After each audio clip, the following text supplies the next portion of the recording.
Donc, moi, je pense que la résistance, comme en 40, elle doit s'organiser sur des bases solides, sur des bases concrètes, et prendre le temps qu'il faut pour conquérir le pouvoir. Voilà, ça ne sert à rien de vouloir... il ne faut pas confondre vitesse et précipitation. Donc oui, il faut essayer d'aller vite, mais la précipitation, c'est le contraire. Alors, là, je vais vous lire, parce que c'est important aussi de savoir de quoi on parle. J'ai lu récemment un livre qui s'appelle « Français sous l'occupation en 100 questions ». Donc, dans ce livre, voilà, donc je vais vous partager l'image là, parce que vous ne voyez pas. Alors, je jongle un peu entre tous les onglets, voilà, on y arrive. Voilà.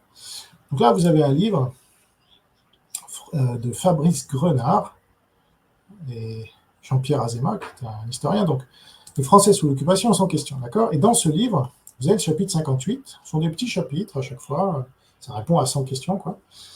Et là, vous avez quelles sont les actions menées par les premiers résistants. Voilà, ce qui compte, c'est qu'on a quand même, en 40-45, une résistance qui s'est montée comme elle pouvait, c'était pas prévu, donc les gens se sont organisés un peu comme aujourd'hui.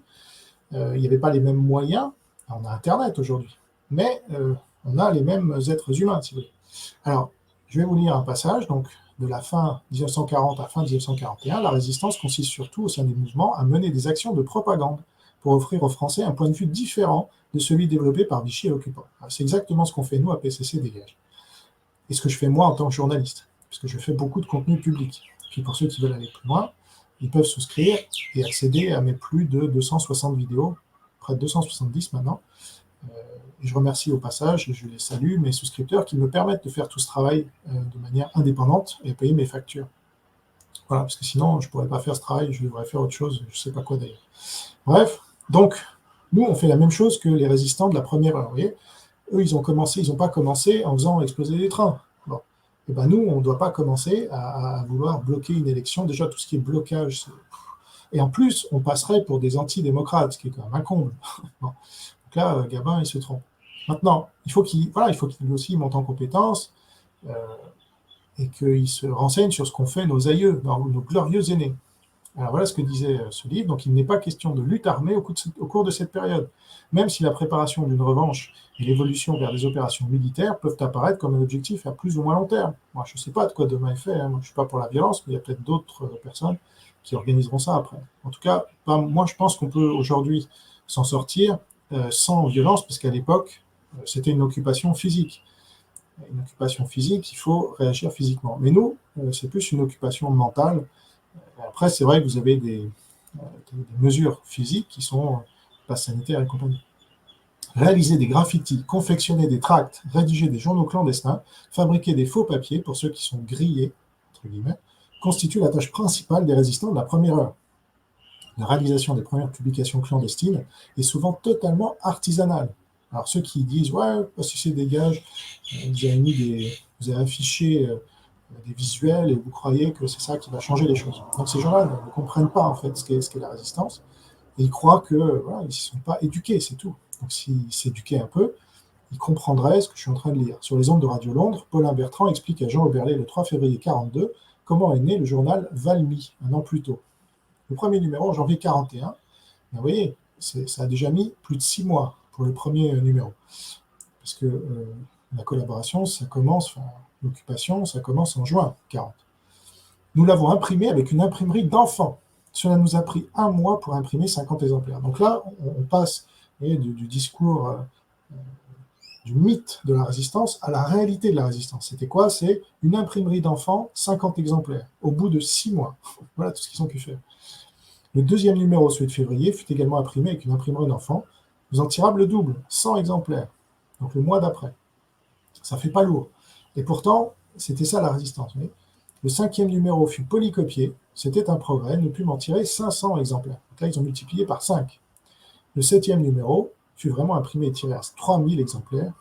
La confection d'un imprimé clandestin mobilise des groupes de résistants qui agissent de façon cloisonnée, chacun se spécialisant dans une tâche particulière. Écriture des articles, saisie des textes, reprographie, diffusion. Nous, aujourd'hui, on a Internet, donc ça va plus vite. Il nécessite de trouver des complicités auprès d'entrepreneurs et d'imprimeurs. Voilà. Là, vous pouvez imprimer par vous-même les visuels. Et ils devaient trouver du papier, ils devaient trouver de l'encre, donc c'était beaucoup plus dur. Vous, c'est beaucoup plus simple et vous ne risquez pas de vous faire torturer par les Gestapo si vous faites prendre. Des filières se mettent en place afin de faire parvenir les publications clandestines jusqu'à ceux qui s'occupent de glisser des exemplaires dans les boîtes aux lettres ou laissent quelques liasses dans les lieux fréquentés. Voilà, donc je vous laisse lire la suite si ça vous intéresse, c'est sur PCC Dégage, dans la partie résistance. Mais je voulais vous le dire parce que c'est important aussi d'être dans la réalité, vous voyez. Il faut qu'on parle de la réalité. La réalité en 40, c'était quoi? C'était des gens qui étaient complètement dispersés, qui ne se connaissaient pas entre eux la plupart du temps, mais qui avaient le même objectif. Et donc, le premier objectif, c'était d'informer les Français. Il faut faire de la contre-propagande. Ça a l'air de rien comme ça, mais c'est fondamental. Si vous n'avez pas conscience que le Parti communiste chinois est à la manœuvre au niveau mondial, avec d'autres évidemment, mais c'est lui qui est à la manœuvre, c'est lui qui a lancé l'attaque biologique. Et c'est lui qui a infiltré notre oligarchie. Je ne parle même pas des autres, mais déjà la nôtre. Tout ça est démontré. Et donc c'est lui qui impose via notre oligarchie, qui est donc l'équivalent de Pétain à l'époque, les mesures d'occupation à distance. Et comme c'est des Français, on se dit, bah, il n'y a pas de communistes chinois derrière. Ah, c'est ça. Pétain n'était pas allemand. Donc c'est cette contre-propagande que les militants qui ont compris font. Et donc c'est ce qu'on fait, nous, à PCC Dégage. Et ça ne veut pas dire qu'on va en rester là, mais ça veut dire que c'est la première étape sans laquelle rien d'autre n'est possible. Voilà. Parce que si vous n'avez pas des Français qui comprennent ça, vous ne pouvez rien faire, c'est tout, parce qu'ils vont reproduire le marxisme d'une manière ou d'une autre, parce qu'ils baignent là-dedans toute la journée. Si on ne leur explique pas que l'URSSAF, comme j'ai expliqué à Philippe Maurer, franchement c'est triste, vous montrez un truc de l'URSSAF que vous recevez 23 000 euros, je ne sais pas combien, il vous dit, moi ça me fait ni chaud ni froid. Mais attendez, vous avez un cœur, monsieur Maurer, ou non? J'aurais pu lui parler des agriculteurs qui se suicident, et de tous ces fonctionnaires là qui nous imposent passe sanitaire et compagnie. Là, j'apprends que la SNCF est en train d'imposer les passes sanitaires. Là, ça passe par les fonctionnaires, les services publics. Comme en 40, hein, je suis désolé, c'était bien la SNCF qui faisait déporter les Juifs aussi. Donc, au bout d'un moment, il faut un peu relier les points. Voilà. C'est le même système qui se met en place, l'État à chaque fois, qui se sert de son outil étatiste, qui a beaucoup grandi en plus depuis la Deuxième Guerre mondiale. Là, ils ont tout. Je vous rappelle qu'il y a quelques mois, Darmanin a permis aux policiers, voire aux gendarmes, je ne sais plus, de circuler où ils voulaient dans des trains, donc gratuitement. Hein, donc ça veut dire, bah, les gars, on peut mobiliser la force policière n'importe où, n'importe quand. Ça ne nous coûtera rien parce que ça sera à nos frais. Hein, dans les trains, après tout, c'est un service public, enfin, etc. Donc là, c'est la même chose qui se reproduit. Il faudrait un peu le comprendre. Donc, la campagne présidentielle, finalement, elle est idéale pour afficher sur les affiches des candidats. Donc là, on rentre en plein dedans, donc ça va être facile. En plus, ça sera très vu. Donc il y aura une visibilité accrue par rapport à ce qui est affiché aujourd'hui et qui est déjà très bien. Donc voilà, ça c'est une bonne chose. En plus, aucun de ces candidats ne dénonce le Parti communiste chinois. Donc là, on est vraiment dans la contre-propagande. On a été attaqué par une puissance étrangère, une attaque d'un nouveau genre, je suis d'accord, une attaque biologique, mais qui a fait à ce jour 120 000 morts. Je ne sais pas ce qu'il leur faut à ces gens-là.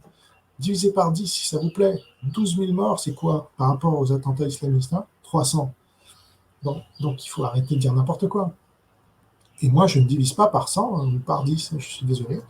J'estime que les chiffres, en plus, au niveau mondial, sont carrément sous-estimés. Beaucoup de pays minimisent ces chiffres. Et quand on dit, oui, le gouvernement veut faire peur, en gonflant les chiffres, etc., moi, je trouve qu'il ne veut pas faire peur. Ça ne rentre pas dans la tête de mes concitoyens. Il faudra qu'ils s'y fassent. Parce que moi, ce que je dis, ça fait peur. Ouais, donc moi, je ne suis pas contre la peur. Et ce que disaient les résistants, ça faisait peur aussi. Ils disaient, voilà, on a capitulé, il faut continuer à se battre, même si on risque notre vie. Nous, on ne risque pas notre vie, honnêtement. On commence, là, on s'en rapproche de plus en plus. Mais quand vous dites que les chiffres sont minorés, etc., c'est n'importe quoi. Ils sont majorés, pardon, c'est n'importe quoi. Ils sont minorés, et d'autre part, moi, je fais peur quand je parle d'attaque biologique. Il y a des gens qui me regardent avec des grands yeux, je vois, hein, ou dans les mails, ou dans les commentaires. Mais comment parlez-vous de... Parce que c'est le sujet tabou, on n'a pas le droit, ça fait partie de la collaboration actuelle, ne jamais parler d'attaque biologique. Vous n'entendrez jamais ça dans les médias, vous ne le verrez jamais nulle part, alors que, là, il y a Éric Ciotti, vous voyez, qui était le premier, là, désigné le premier, de LR. Lui, le 18 avril 2020, c'était presque s'il parlait d'attaque biologique. Il disait la Chine est responsable, on va la tenir pour responsable, elle va payer, etc. Il n'a plus jamais dit depuis. Mais tout le monde le sait. Je veux dire, quand on veut bien réfléchir 2 minutes, et quand on se penche sur ce qui a été dit, même par nos plus grands responsables, Roselyne Bachelot, le 30 mars 2020, la Chine a eu un comportement brutal ou je ne sais pas quoi, enfin, elle avait dit un truc qui condamnait la Chine parfaitement. Et alors depuis, non, c'est plus la Chine. Ah bon, bah, comment ça se fait alors, hein, à votre avis? Si, c'est bien toujours la Chine. Et en plus, on a vu qu'elle a suivi une stratégie depuis 1999 dans son livre La guerre hors limite. C'est un seul événement qui ensuite permet tout le reste. Et on est exactement dans cette... Donc ça, c'est la vérité.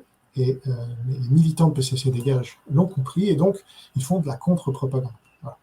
Et pendant l'élection présidentielle, ça ira très bien. Et alors, j'ai même créé un tract, voilà, qui va permettre, là aussi, aux gens, aux militants, voilà, je l'ai mis là, d'aller plus loin que les simples affiches, pour ceux qui le veulent, évidemment. Donc là, regardez ça. Donc c'est un tract que vous trouvez sur PCC Dégage aussi. Alors, ajouter à la diffusion, voilà. Et là, bah, je ne vais pas tout lire, mais ça résume, si vous voulez, c'est quelque chose en une page, à 4. Vous pouvez donner ça à quelqu'un et engager la discussion, parce que c'est comme ça que ça va se passer. Donc, vous pouvez afficher dans des villes, vous pouvez diffuser ce tract, et voilà, et c'est comme ça qu'on va informer les Français. Et moi, j'invite les gens à aller dans les meetings de militants, là, parce que ce sont des gens qui sont sensibilisés à la politique. Il faut leur expliquer qu'ils font fausse route et que c'est le Parti communiste chinois qui a déclenché tout ça, que c'est le communisme intérieur qui relaie tout ça, et que si on ne dénonce pas ça, on fait fausse route, c'est tout. On joue pour l'ennemi, on est des idiots utiles de l'ennemi. Bon. Ensuite, je suis très satisfait, moi, de l'activité admirable des militants. PCC Dégage, hein, tout ça, c'est fait bénévolement, tout ce que je fais moi aussi pour ce mouvement-là, que j'ai appelé la Nouvelle France Libre. Tout est bénévole, c'est en plus de mon travail de journaliste qui est là rémunéré par des souscripteurs. Donc là, je vous montre un peu ce qui a été fait ce mois. On en est quand même, je ne sais pas si vous voyez là, ouais. Donc on en est au 3 décembre, en tout cas, on est le 4, mais il y avait 1766 visuels. Je ne sais pas si vous vous rendez compte, on est une poignée, hein, on est une cinquantaine à faire ça, et 48 patriotes français. Eh bien, ces 48 patriotes, juste eux, donc là, on est vraiment sur la crème de la crème, je dirais, de la résistance, la pointe de la pointe, parce qu'il y a aussi mes souscripteurs, il y a aussi tous ceux vous qui regardez le live, mais il faudrait passer à l'action aussi, ça serait bien. Eh bien, eux, ils sont passés à l'action, ils ont affiché 1766 visuels dans 872 villes et villages de France. Voilà, et même 2 en Belgique et 1 à Monaco. Donc, on s'approche des 1000 villes et villages. Alors, c'est vrai que c'était l'objectif, là je vous montre, c'était l'objectif qu'on s'était fixé pour fin novembre. Et donc, on ne l'a pas atteint, mais c'est pas grave. L'important, c'est, oui, on est qu'à 872, là, c'est pas mise à jour, mais voilà. On devait être à 1000 fin novembre. Mais ça, c'était purement spéculatif, vous voyez, donc il ne faut pas se décourager pour si peu. Ce qui est important, c'est d'avancer, c'est de continuer notre travail de propagande, de contre-propagande, et on arrivera aux 1000 à la fin de l'année, j'en suis persuadé, et c'est l'objectif que je me fixe maintenant avec l'équipe. Et là, quand on aura touché 1000 villes, je veux dire, c'est tellement énorme, je ne sais pas si on se rend compte, 1000 villes différentes. Et ce sont des visuels, donc je vous remonte un peu les visuels, hein, si vous ne connaissez pas, ce sont des visuels. Donc en ce moment, voilà, donc ça c'était la Radio France, mais d'habitude c'est plutôt des visuels comme ça. Et en ce moment, il y a Vali A, là, qui est en train de faire un carton absolu. Elle en colle 10 par jour en moyenne depuis presque 2 semaines. Donc félicitations à elle. Vous voyez, sur Fabien Roussel, ça c'est génial quand même. Un peu partout. Donc là, elle tourne dans le 84, dans le Vaucluse, et elle y va, vous voyez. Donc là, c'est tout, ça c'est tout elle, toute seule. Donc ça, c'est admirable, franchement, et je vois pas pourquoi d'autres... Parce qu'il y avait Patrick M aussi, et c'est le premier toujours, mais elle est en train de le rattraper, là. C'est assez bien. Tant mieux, et c'est pas une concurrence entre eux, ça veut dire que voilà, il y a des Français qui ont compris, qui veulent informer leurs concitoyens, et il n'y a rien qui les arrêtera, voilà, parce que c'est la patrie qui est en jeu, une fois de plus. Il y a Emmanuel D aussi, par exemple, Vous voyez, là, en dessous de Fiori, je ne sais pas qui. Encore Vali. Donc en ce moment, c'est plutôt Vali, mais d'habitude, il y en a d'autres aussi. Et là, vous les voyez sur la carte. Je refais un petit tour, mais parce que la carte, ce qui est important de comprendre aussi, c'est que là, on fait un mouvement qui reste, ça va rester, ça sera la trace du début de la résistance en France. Et on a beaucoup d'avance sur les autres pays, hein. Ça, je ne vous le cache pas. Parce que les autres pays, il n'y a aucun autre pays qui fait ça, à ma connaissance. Alors peut-être qu'il y en a d'autres qui le font, hein, je ne sais pas. Mais vous voyez la carte qui permet de voir maintenant que, eh ben, il y a du monde, hein. 870 villes, voilà à quoi ça ressemble. Et quand on zoome, eh ben, voilà, allons chez Vali, justement. Ah, voilà, ça c'est tout Vali. Vous voyez, et quand on clique sur n'importe lequel, on voit affiché, voilà, Vali à Bidon. Alors, je n'ai pas choisi la ville exprès, mais c'est pas bidon, hein, c'est le contraire. C'est très sérieux tout ça. Voilà, Rochegude, Joncrette. Donc vous vous rendez compte, alors je ne demande pas à tout le monde d'en faire autant, parce que là c'est vraiment admirable, si vous voulez. Mais voilà, ça fait chaud au cœur de savoir qu'il y a des Français qui prennent ça sérieusement, pendant que c'est encore le temps, parce que peut-être avec les passes sanitaires et tout ça, moi je ne sais pas si Vali est vacciné et tout ça, mais peut-être on ne pourra plus faire ça par la suite. Vous savez, la France, elle était occupée à moitié au début. Il y avait la France libre et puis la France occupée. Enfin, pas libre, mais il y avait la partie plus libre. Et ben après, les nazis en 1942 ont tout occupé. Donc c'était plus possible après de faire cette propagande. Donc là, je ne sais pas combien de temps on pourra encore faire cette propagande, donc on va le faire tant que c'est encore temps. Et donc là, c'est le Patrick M. Ouais, tout ça, c'est lui. Ça, c'est le premier de la liste. Vous voyez, Patrick M. à Porte, par exemple. Il a fait tout ça, vous vous rendez compte? Moi, je suis en admiration devant ces gens qui prennent ça autant à cœur. Et franchement, ça me donne espoir, si vous voulez, dans la France, parce que c'est des Français comme ça qui défendent l'honneur du pays, et qui se battent. Et là, moi, je sais que je peux compter sur eux pour mon pays. Voilà. Je me sens en phase avec eux, ils ont compris l'essentiel, et ils passent à l'action. Vous voyez, il ne s'agit pas juste de regarder les gens qui agissent, il s'agit aussi et surtout de passer à l'action. Et oui, l'audience a un peu baissé là, parce qu'il y a les élections, alors les gens tombent dans le piège.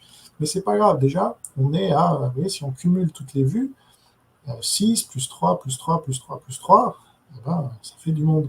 Donc il n'y a pas que les gens qui regardent sur la route, il y a aussi dans la durée. Tout ça, ça va rester 1 an, 5 ans, 10 ans, 20 ans. Peut-être que les historiens, si on réussit notre mission, ils analyseront cette carte en disant voilà, ça a commencé comme ça.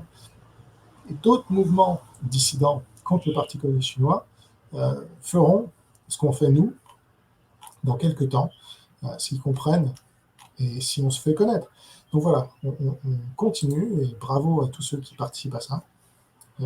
En Chine, des gens seraient emprisonnés s'ils faisaient ça, pour dénoncer le Parti communiste chinois alors que c'est leur propre pays.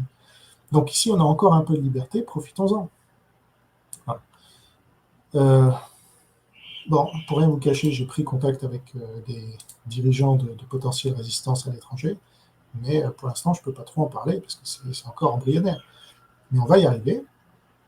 Vous voyez, moi, je suis plus dans ce genre de démarche, là, de rouleau compresseur, mais on avance et puis on va recruter les gens. Là. La cinquantaine qu'on a recrutée, ce sont des gens plus intelligents que la moyenne, plus courageux que la moyenne aussi, parce qu'ils vont sur le terrain, ils passent à l'action. C'est quand vous passez à l'action que vous vous rendez compte vraiment de ce que ça représente. Vous faites partie d'un groupe.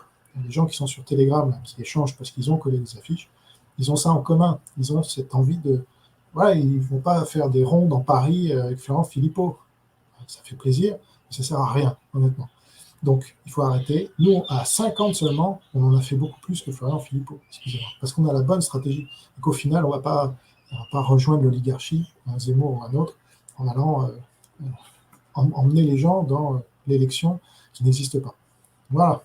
Et puis, donc, dernière chose, et puis je passerai à vos questions. Puis je vais boire un peu après. C'est que j'ai donc trouvé un moyen justement de créer cette légitimité qui nous manque. Là, on est en train de créer une légitimité sur le terrain, qui est très importante au niveau militante, comme le faisaient nos aïeux de la résistance, comme je vous l'ai lu. C'est très important que vous preniez conscience de ça et que vous alliez sur le terrain à votre tour en suivant l'exemple de ces premiers résistants français d'aujourd'hui.